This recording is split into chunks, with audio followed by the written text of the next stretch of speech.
There are beliefs that Bektashiism arrived in Albania before the Ottoman conquest. Its early missionaries became entwined with Christian saints like Saint Spiridon, known to the Bektashis as Seri Saltik. This blending of Christian and Muslim traditions enabled Bektashis and Christians to worship side by side. Visitors are welcomed to explore the Kruju Gjashata's richly decorated prayer halls, peaceful gardens, and a museum which offers insights into the Bektashis' religious diversity and mystical heritage.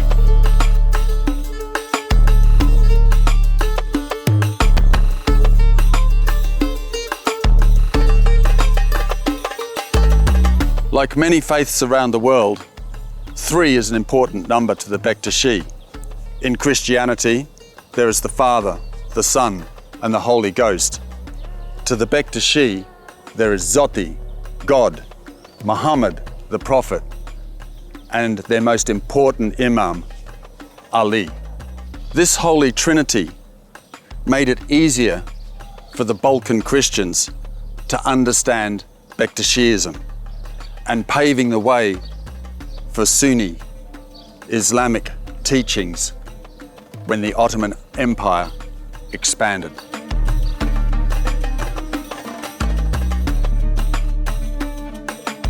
As the Turks slowly migrated from the east down through Persia, Iran, and into what is today Turkey, they absorbed the different beliefs and religions that they passed.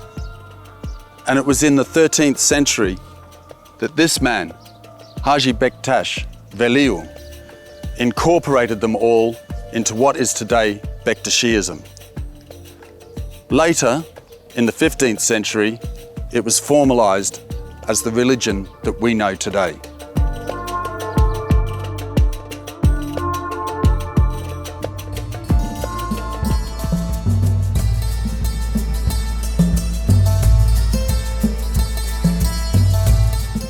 There's such an increase in Bektashiism. And this Kruju Gjashata, with its museum, is a great place for people to further understand this mystical religion.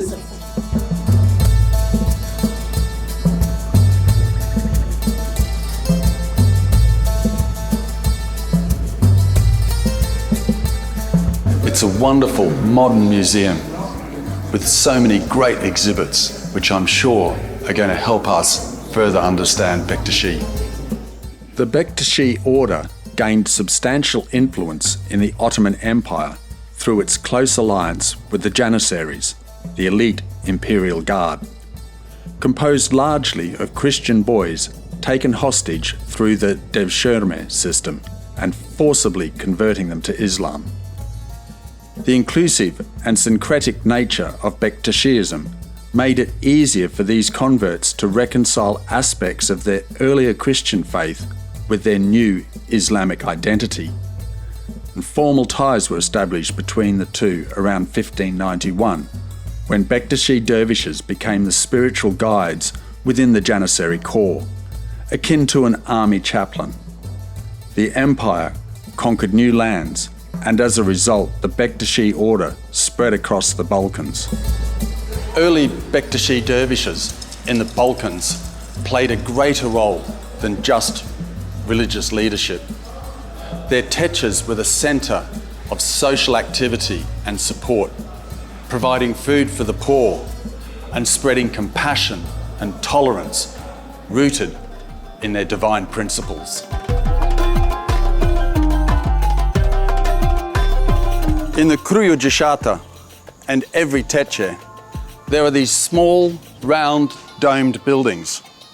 They're called Turbes, and they're mausoleums to the Babas who lived at the teche.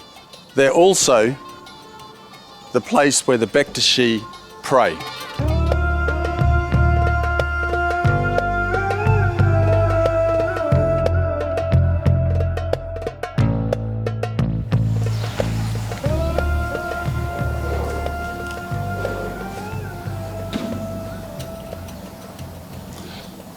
Turbes at the Kruijishata are probably more richly decorated than any others in Albania. And it's where some of the most important and famous Babas lie. Every Baba's life obviously has a story, and every story has a different lesson. For me, Baba Hilmi's life has a story that changes every time I read it. At the beginning of communism, Baba Hilmi refused to bend to the will of the communists. Another Baba and a dervish pressured him to make these changes that he thought were inappropriate. This continued for some time, and Baba Hilmi, rather than making these changes, decided to put an end to it and not burden Bektashiism. He killed the other two Babas and immediately turned the gun upon himself. The headwear of the Bektashi Babas is divided into 12 segments, representing the 12 important imams within Bektashiism.